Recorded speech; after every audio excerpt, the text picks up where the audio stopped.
안녕하십니까. 한문학 강좌 TV를 맡은 한의사 이한영입니다. 오늘 시간은 옹야 제6편 같이 한번 알아보도록 하겠습니다.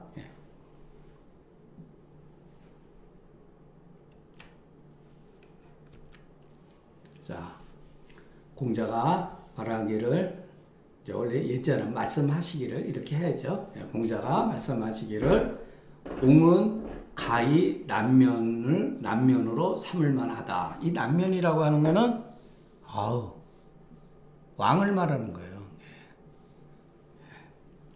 왕이 그 정사를 하는 데 있어서 나라 일을 하는 데 있어서 남쪽을 향해서 쓰기 때문에 남면이라고 그러는 거예요. 그래서 남면이라는 것은 인군이 정치를 듣는 위치니, 말하자면 중궁이 성품이 관원하고 간중해서 아주 포용력이 있고 그리고 과묵하다. 그리고 무게가 있다는 소리죠. 포용력이 있으면서 과묵해서 인군의 법도를 가지고 있다. 뭐 굉장하죠. 이 정도 칭찬을 공자한테 듣는다는 거는 굉장한 거죠. 중궁이 이제 그 묻기를 자상백자라는 사람한테 이제 물은 거예요. 자상백자라는 분은 어떻습니까? 라고 물은 거죠. 자, 공자가 그러되, 괜찮지. 그러나 너무 조금 매사에 덤벙덤벙 되는 그와 같은 경향이 있다. 이런 소리죠. 근데 덤벙덤벙 된다는 것보다도 너무나 간략하다. 괜찮지만, 그런대로 괜찮지만 모든 행동들이 너무 간략하다. 이렇게 이제 얘기를 하죠. 자상백자는 노나라 사람이니 호시가 아마도 이 사람은 장주에서 칭한 바 자상호가 아닌가 이렇게 생각한 거예요. 여긴 거예요. 장주는 그야말로 우리가 보통 장자를 말하는 거죠. 장자에 아마 자상호라는 사람이 있는 것 같아요. 그래서 중궁이 부자가 자기를 남면으로 남면의 그 그릇이 된다고 허락한 것으로서 백자는 어떠한지 물은 거예요. 가하다고 하는 건 그런대로 괜찮지만 미진한 바가 있다는 말이다. 가는 번잡하지 않는 것을 말한다. 그랬더니 중궁이 딱 하는 소리가 이게 대단한 거죠. 거경이 행간하야 경에 거해서 강을 행해서 백성들에게 임할 것 같으면 또한 옳지가 않겠습니까? 그런데 간에 거해서 또 간을 행한다면 그것은 너무 지나치게 간한 것이 아니겠습니까? 이렇게 반문을 한 거죠. 말하자면 자처의 경이면 스스로 처하기를 경으로서 할 것 같으면, 경으로서 자처하면은 그 사람 내부에, 그 마음에 어떠한 주된 바가 있어서 스스로 자기 자신을 제재하는 것이 엄격하니 이와 같이 하고서 간을 행함으로써 백성을 임한다면, 백성들하고 접한다면 일이 번잡하지 않고 백성들도 요동치지 않을 것이다. 국민들이 막 요즘 말로 하면 소요죠. 정치들이 잘못하고 막 번잡하고 그러면은 국민들이 안절부절하고 소요 사태가 벌어지는 거죠. 그것을 말하는 겁니다. 그러니까 그것이 가하다고 가한 이유이지만 만약에 먼저 자처하기를 간으로서 하면 중에 주체됨이 없어서 스스로 다스리는데 소략해진다. 너무 엉성해진다 이 소리죠. 그렇기 때문에 행하는 바가 또 간하게 되면 어찌 너무 지나치게 간해서, 이 실이라고 하는 것은 여러분 어찌 태간에 너무 지나치게 간함을 잃어버려서 이렇게 해석하면 안 돼요. 간암으로 빠져들어서 이렇게 해석하는 게 맞아요. 더 오히려 현실적입니다. 그러니까 지나치게 간에 빠져서 그 법도에 그 가히 지킬 것이 없는 것이 아니겠는가. 너무 지나치게 간해가지고 가히 지켜야 할 법이 없어져 버리는 거죠. 법도가 없어져 버리는 거죠. 그렇기 때문에 이 가호라고 하는 책 이름에 공자가호라는 책이 있어요. 예. 백자가 그 의관을 정제하지 않고 의관을 정제하지 아니하고 거처한데, 예. 공자가 그것이 사람의 인도를 소와 말처럼, 예, 동격으로 하고자 했기 때문에 기롱했다. 예. 그러면 짐승하고 뭐가 다를 게 있느냐 이런 거죠. 예. 이거는 그 시대의 관점에서 여러분 보셔야 돼요. 예. 지금 시대로 봐서는, 예, 이런 말들은, 예, 맞지가 않죠. 예. 그런즉 백자가 너무 지나치게 가난 자니 중궁이 부자가 너무 지나치게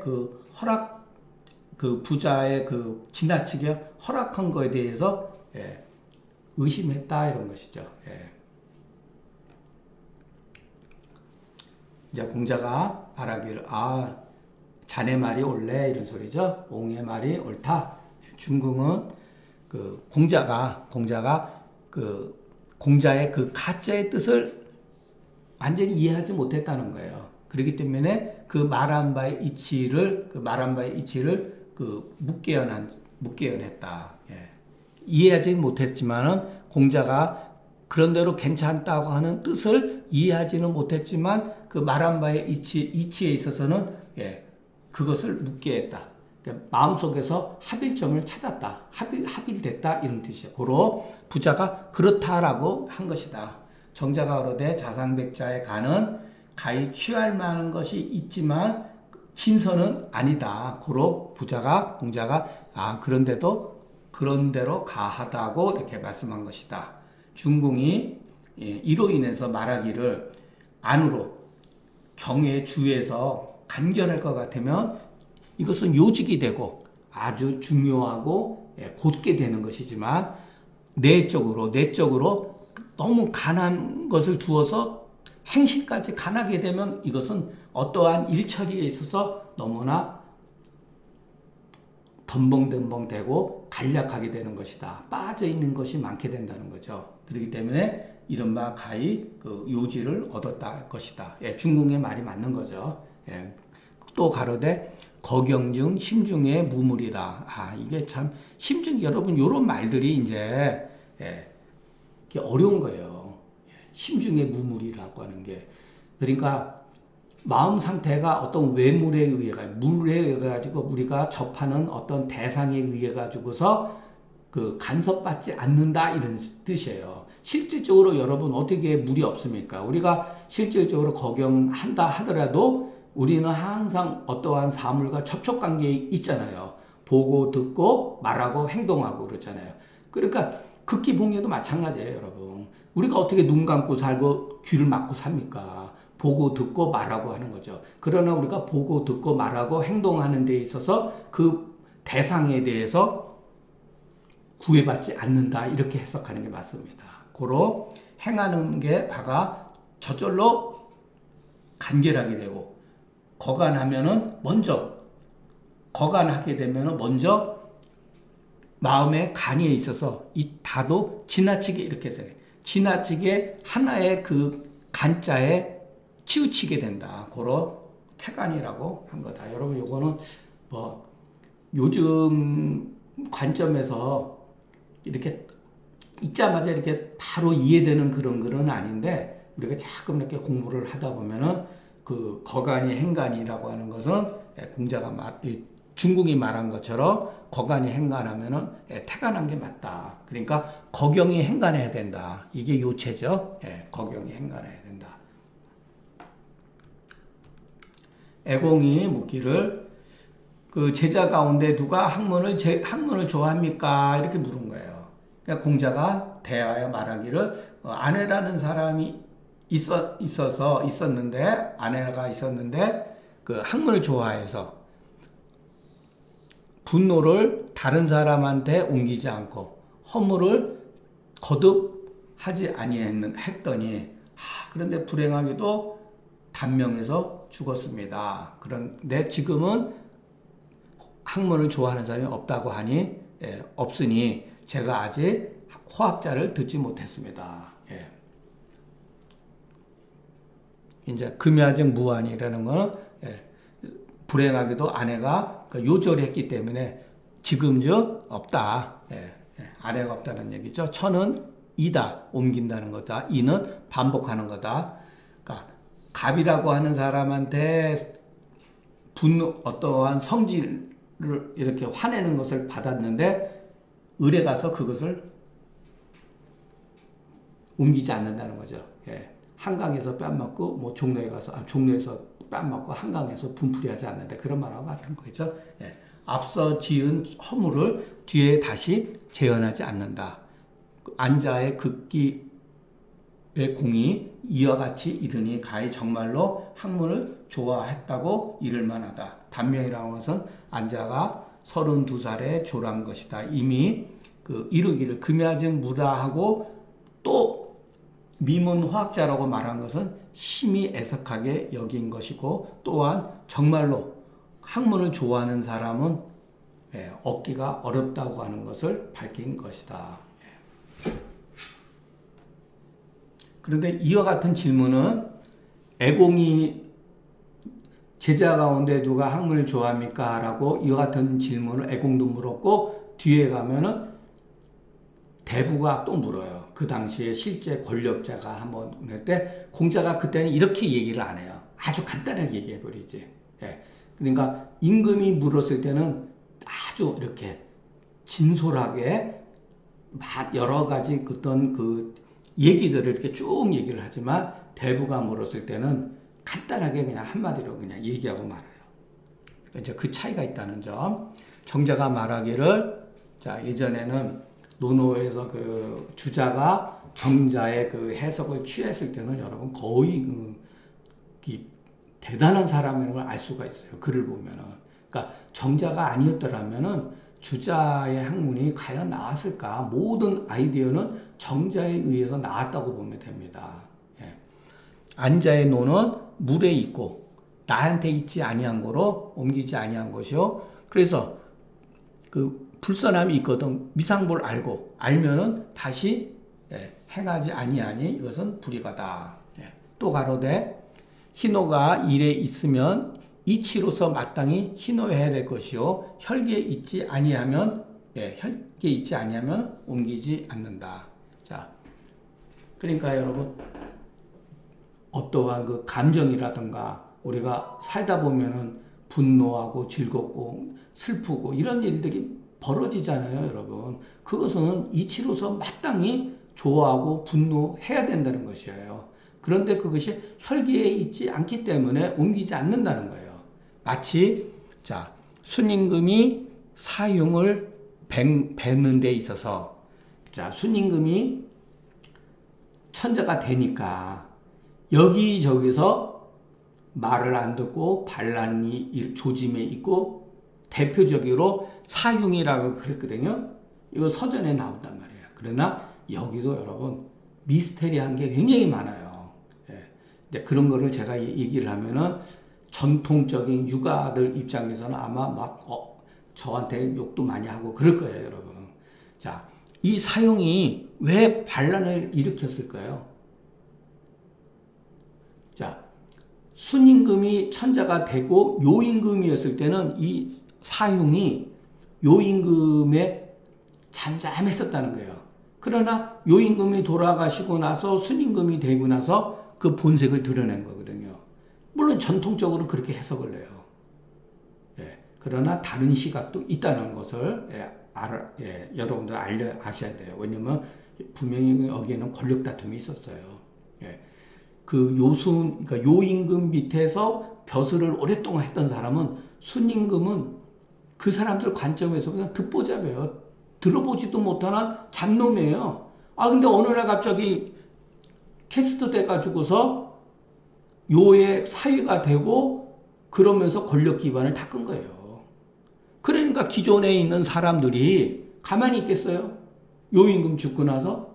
그러니까 막 여기저기서 막 난리가 되는 거죠. 그래서 춘추자전에도 이런 얘기가 나오고 서전에도 이게 나와요. 그러나 유가 입장에서는 당연히 이 사형을 나쁘게 본 거죠. 예. 그러니까 순임금이 사형을 죽인 거죠. 죽인 것은 그 노가 저기에 있고 저기에 있어 내가 어째 거기에 관여했겠는가. 마치 거울이 사물을 비침해 아름답고 거칠은 것은 저기에 있고 그 사물에 있는 거죠. 사물에 있는, 거울에 있는 게 아니죠. 물에 따라서 응할 따릅니다. 수물능지. 우리가 대학에서 명덕장에서 배웠죠. 예. 그 사람의 어떤 명덕이라고 하는 천을에서 받아가지고서, 예. 그 뭐라 그랬죠? 허령불매하야 이구증리 응만사. 이게 바로 응만사죠. 예. 이렇게 찬양을 한 거예요. 그러니 어찌 옮김이 있겠는가.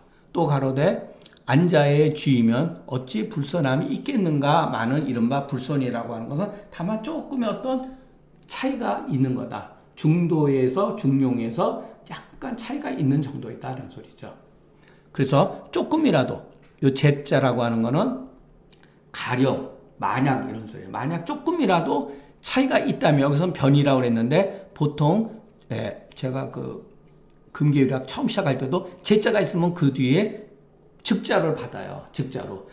예를 들어서 제차실즉 이렇게 변자나 즉자나 같은 거예요. 여기서는 능히 알고 조금이라도 이미 만약에 알았다면 바로 다시 그 어떤 허물이 싹트지 않을 것이다. 장자가 말하기를 여기서 장자는 우리가 보통 알고 있는 장자가 아니라 그랬죠. 장행거라는 분이에요. 정자하고 같은 다 동시대 사람들이에요. 혐오기자, 나한테 만족스러운 것을 내가 나한테 꺼려운 것을 나한테 내가 꺼려하는 바, 혐오하는 것을 다시 재현하게 싹을 일으키지 않는다. 재현하지 않는다 이 소리죠. 자, 이것도 아주 굉장히 유명한 글이에요. 소위 말해서 주자 성리학을 공부하는 데서는 이건 뭐 거의 그 경서처럼 외워야 될 정도로 유명한 글이에요. 그래서 여러분 한번 이거를 이해를 해야지 조선시대에 소위 말해서 그 이기론이라든가 그 퇴계와 율곡이 어떠한 갈림길이 왜 갈라졌는가, 학술이 왜 나누어졌는가를 이해를 할 수가 있습니다. 혹장가로되 시서육례를 공자제자 70자가 비불수비 통야 엄마는 익숙해서 익히고 통하지 아니치 아니했건만, 그러니까 통했다는 얘기죠. 부자가 오직 안자만이 호학했다고 이렇게 칭하시니 안자가 좋아하는 바는 과연 어떠한 학문이었는가. 결국은 그거잖아요. 공자가 말하는 학문이라는 게 도대체 뭐냐 이거죠. 그 많은 제자들이 전부 다 시서육례를 다 통달했는데 정자가 말하기를 배워서 성인의 도에 이르는 것이다. 그렇기 때문에 학이 도는 그러면 무엇이냐? 참 이게 천지가 정을 싸움에 오행에 빼어난 것을 얻은 것이 사람이다.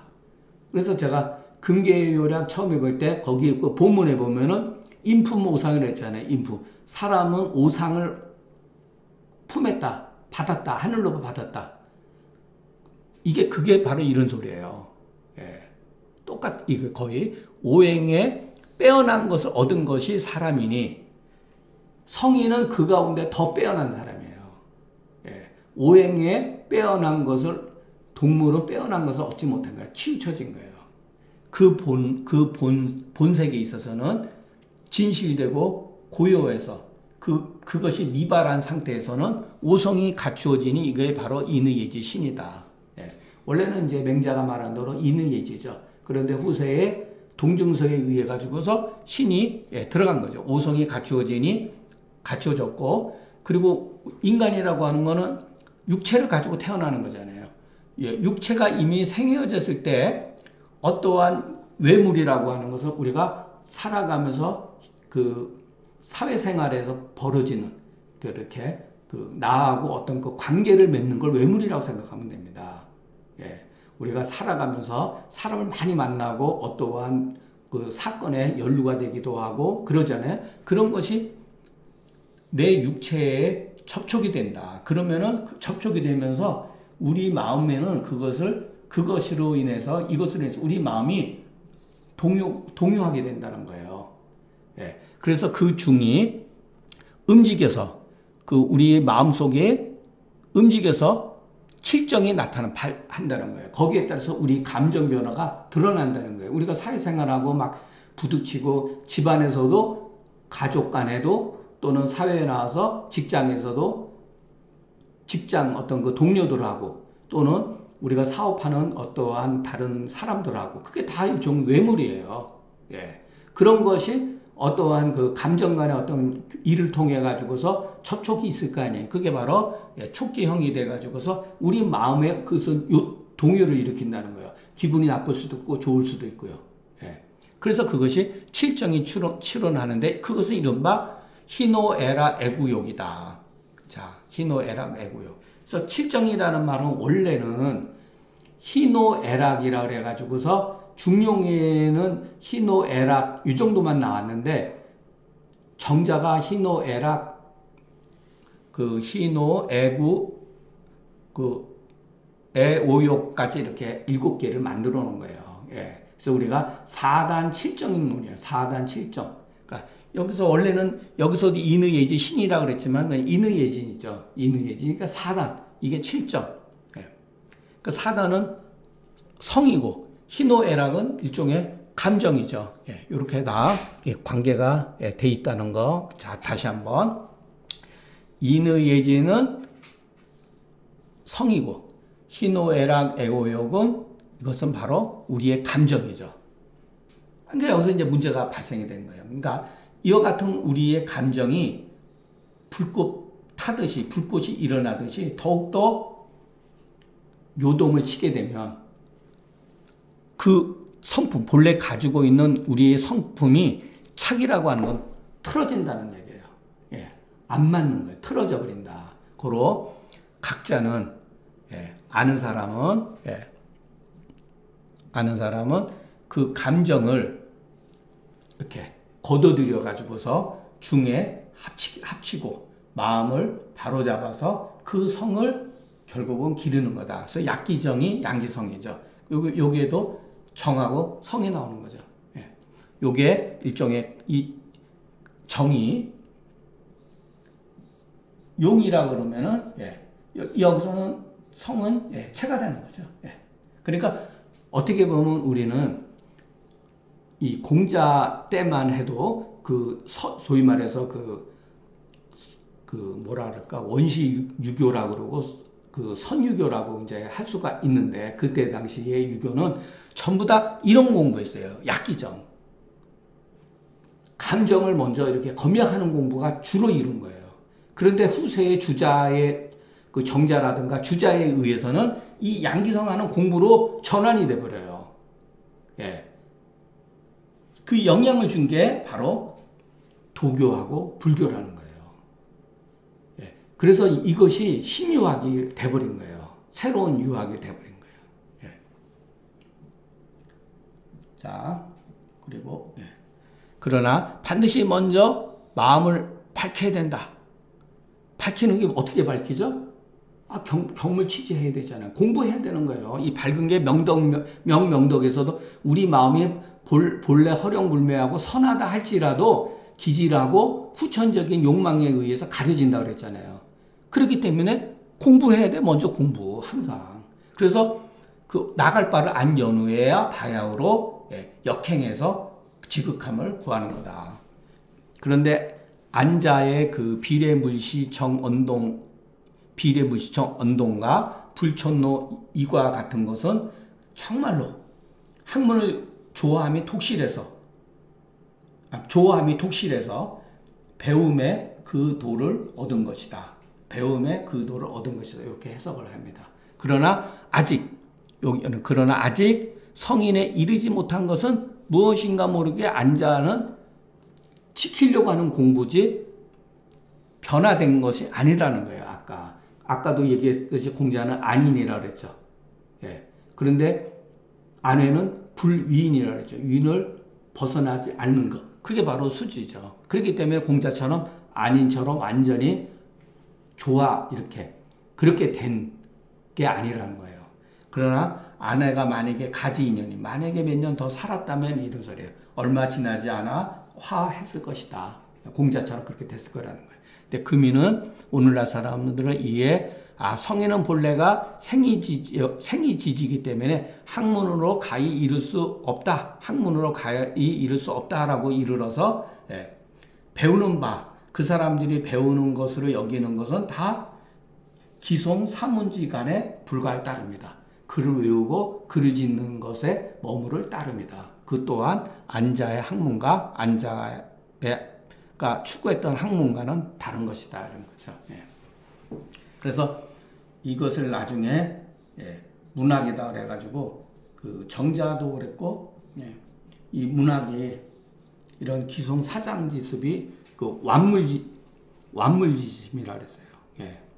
그러니까 그 물에 빠져가지고서 마음을 잃어버리는 거다 그래가지고 이 문화가 되게 싫어했어요. 그러니까 조선시대도 마찬가지로 글 짓는 거, 글만 짓는 거를 되게 약간 경멸했다. 도학을 해야 되고 그러니까 이것도 문제가 나중에 발생이 됩니다. 자, 우리가 지나가는 길에 그러면 태계는 뭐냐면은 이 사단이라고 하는 것 이것은 이가 바란 것이요 칠정은 기가 바란 거다 이렇게 해석을 한 거예요. 왜냐하면은 그 원인 제공은 주자와 정의천에 설명해서 나와 있잖아요. 그런데 여기서 유명한 뭐냐면은 이기이원론을 주장하는 거예요. 사단은 이가 바람에 기가 따라간 거고 칠정은 기가 바람에 이가 탄 거다. 아주 묘한 말을 한 거죠. 그러니까 이기이원론을 주장하는 거예요. 거기에 대해서 기대승은 아니다. 기대승이 먼저 했고 율곡은 기대승을 따라갔어요. 퇴계사후에 이이가 기대승의 설을 지지해서 기대승은 뭐라면은 사단과 칠정이 다른 게 아니다라는 거예요. 칠정 가운데 사단이 있는 거다. 이렇게 본 거예요. 자, 퇴계 선생은 사단과 감정의 변화에서 칠정이 유출되는 경로가 다르게 본 거예요. 그런데 기대승과 율곡은 이게 칠정이라 그러면은 칠정 가운데에 사단이 있는 거다. 이렇게 본 거죠. 그래서 사단도 알고 보면 기발이 이승 하나일 뿐이다. 그래서 이론론을 주장한 거죠. 그래서 율곡 선생도 기발 이승 일도설말을 주장한 게 된다는 거. 그러나 이와 같이 퇴계 선생도 알고 보면 주자를 따른 거고 기대승과 율곡은 주자가 말하지 않은 부분을 말하는 한 거예요. 그러니까 여러분들이 생각할 때 뭐 퇴계설을 따라가든 뭐 율곡설을 뭐 지지를 하든 그건 여러분들이 각자 한번 생각해 보세요. 그러니까 여기 다만 이제 그와 같은 문제점이 바로 여기서 벌어진 거예요. 여기서 그 미발에 있어서는 오성이 갖추어졌지만 형이 생했기 때문에 그 바라는 데 있어서 이발에 있어서는 감정의 변화가 생기기 때문에 틀어질 수가 있다는 거죠. 다만 이제 여기에서도 그 퇴계 선생은 이 길을 도덕적으로 설명을 한 거예요. 도덕적으로. 길을 조금 안 좋게 본 거예요. 도덕적으로. 그러나 여기서 말하는 기대승과 율곡은 이 길을 에너지, 어떤 현상이죠. 그래서 나중에 율곡은 뭐냐면은 발자는 기요, 발지자는 이다 그렇게 딱 해버린 거예요. 결국은. 그래서 기이론론을 주장한 거죠. 그러니까 두 분의 학설이 차이가 있고 이것 때문에 많이 논쟁이 벌어지는 건 문제가 되지는 않아요. 나쁘진 않는데 중요한 거는 퇴계계통의 제자들이 동인이 되고 율곡의 제자들은 소위 말해서 동서로 갈라지면서 소위 말 당쟁이 이제 심화되기 시작하죠. 그래서 퇴계 선생은 그 동인에서 남인과 북인, 율곡에서는 나중에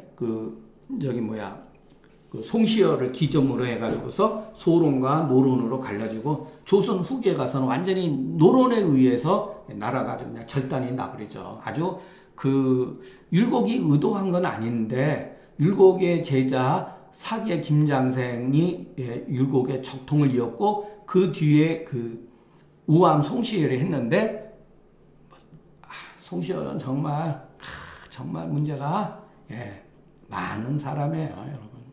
정말 정말 어떻게 할 수가 없어요, 여러분. 이런 얘기 또 여기서 잘못했다가는 또 싫어하고 또 혹시라도 또 이해가 없는 사람들은 막 또 저한테 욕하죠. 뭐 제가 욕 먹는 게 문제가 아니라 정말로 우리 그 조선의 전형적으로 정말 이 망국으로 이끌어간 사람이 어떻게 보면 우암이다 이렇게 보여집니다.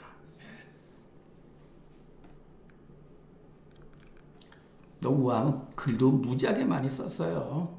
우암은 그리고 우암하고 그 연결되었던 어떤 그것을 그 우암의 그 제자였던 사람, 제가 농암집을 읽었는데 거기에 보면 농암의 아버지가 그 할아버지가 그 유명한 그 남한산성에서 그 소위 말해서 그 청나라하고 그